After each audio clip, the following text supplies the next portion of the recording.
Até mais! Uhul! Segundo os cientistas, temos prazer em correr perigo porque foi necessário para a nossa evolução. Se os seres humanos não tivessem corrido riscos, ainda viveríamos em cavernas. Mas eles querem saber por que alguns se arriscam mais que os outros. Mesmo em situações corriqueiras, como comer num restaurante, há pessoas que sempre pedem a mesma coisa. E outras que pedem um prato novo a cada vez, apostando que vão gostar. Especialistas da Universidade Emory, na Geórgia, acham que o cérebro de algumas pessoas foi pré-programado para apostar e correr riscos maiores do que outras.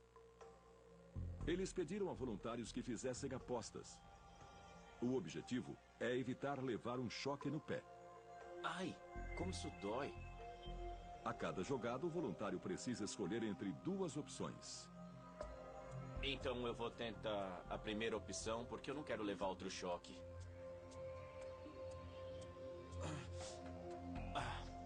Eu levei outro choque. Quando o teste é feito num aparelho de tomografia, o Dr. Greg Burns monitora a atividade cerebral para ver quanta dopamina é liberada antes de cada decisão. Estamos vendo traços que provavelmente são códigos genéticos. As pessoas têm a tendência biológica de liberar mais ou menos dopamina em resposta ao risco. E seus experimentos sugerem que as pessoas são coerentes ao tomar decisões. Ele até mesmo criou um programa de computador capaz de prever que opções as pessoas escolherão antes que o façam. Podemos fazer um modelo da reação cerebral às diferentes apostas. Chamamos de digital neural. Colocamos num algoritmo computacional e prevemos com alto grau de exatidão o que escolherão. Mesmo diferentes, parece que as pessoas possuem uma digital na tomada de decisões. Mas, segundo o Dr. Byrne, estamos longe de prever decisões complicadas. Uma coisa boa da neurociência é que, quanto mais nos aprofundamos na tomada de decisões, mais questões vêm à tona. Uma das questões que os cientistas estão estudando é como determinadas personalidades tomam decisões morais. Novas descobertas oferecem pistas para entender por que o cérebro de psicopatas permite que sejam cruéis. Todos fazemos algo errado de vez em quando. Na maioria das vezes, quando fazemos algo errado, nós não só sabemos como sentimos. Nós nos sentimos mal, sentimos culpa ou remorso. E essa é a sensação que impede que a maioria volte a fazer algo errado no futuro. Mas o que acontece quando alguém não sente culpa ou remorso? E nenhum conflito em sua mente os impede de cometer, repetir e até apreciar atos que para nós são de um horror indizível. Homens como Ted Bundy, que matou pelo menos 35 mulheres. Jeffrey Dahmer, que torturou 17 homens e meninos até a morte. E Joel Rifkin, que espancou e estrangulou 17 mulheres. Os cientistas estudam esses arquétipos vivos do mal.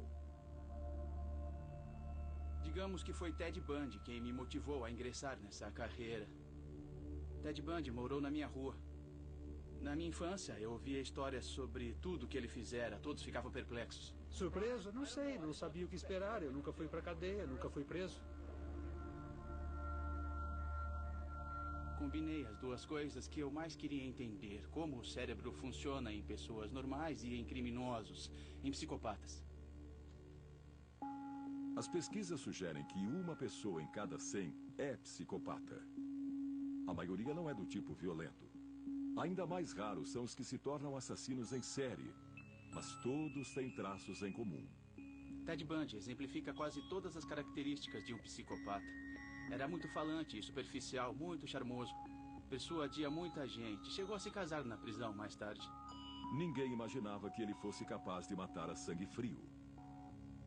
Segundo o Dr. Kent Kill, a principal característica do psicopata é a falta de consciência. Ele dizia, não entendo por que tanto alvoroço por causa disso. Bundy e Dahmer morreram, mas Joel Rifkin continua vivo e atrás das grades no norte de Nova York. Você sentiu culpa depois desses homicídios? Não, na verdade não. Depois de um homicídio ou dois, eu me senti mal, mas não culpado de verdade. Eu teria que me importar, mas não me importei. Isso é que é triste. Queremos entender por que não conseguem perceber que estão praticando esses horrores e prejudicando os outros.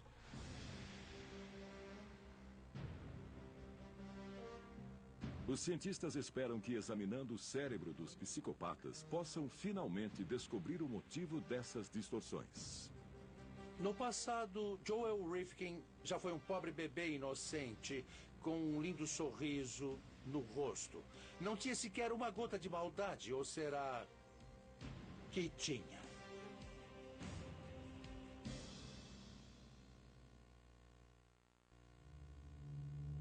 O que torna alguns cérebros maléficos?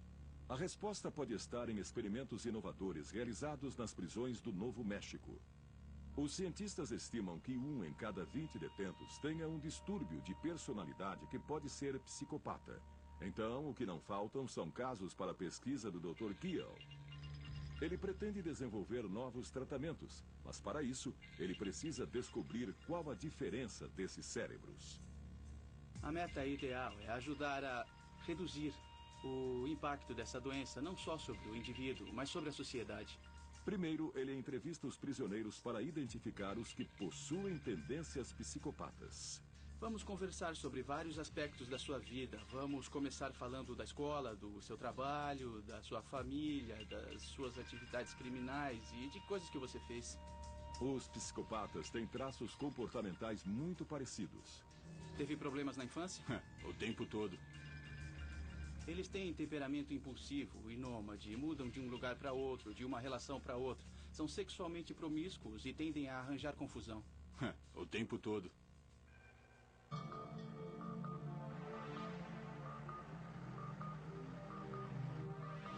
Os pacientes que o Dr. Kiel diagnosticou como psicopatas fizeram tomografia cerebral.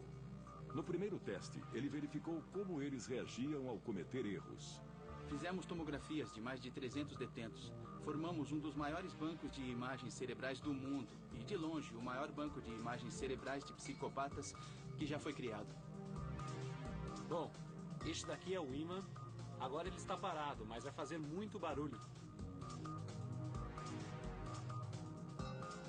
O aparelho usa campos magnéticos e frequências de rádio para monitorar o fluxo sanguíneo do cérebro, enquanto o detento pensa e reage. Nesse teste você vai ver uma série de X e Ks na tela. Quero que você aperte o primeiro botão com o indicador direito sempre que um X aparecer na sua tela, mas não aperte quando um K aparecer na sua tela, tudo bem? Tudo bem.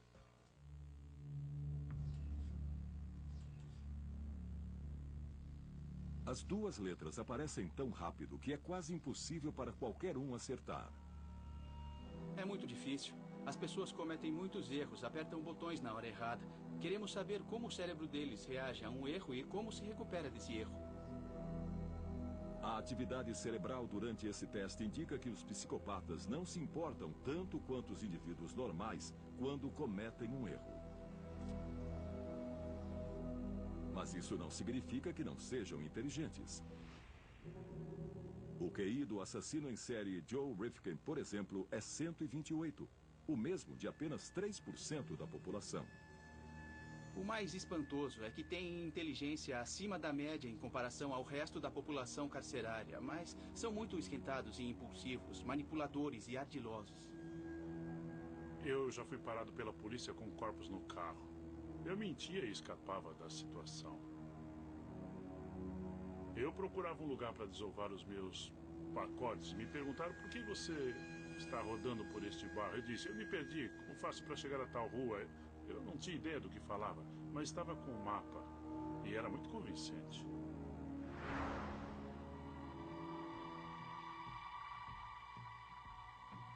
No segundo teste, os detentos do Novo México tiveram de apontar fotos que fossem imorais. Um delito moral é quando uma ação ou uma atitude é considerada errada. Você deve decidir com base em seu próprio sistema de valores morais e não no que acha que a sociedade considera errado. Está me entendendo? Estou. Tudo bem. Tentamos entender como os detentos processam informações com valor moral.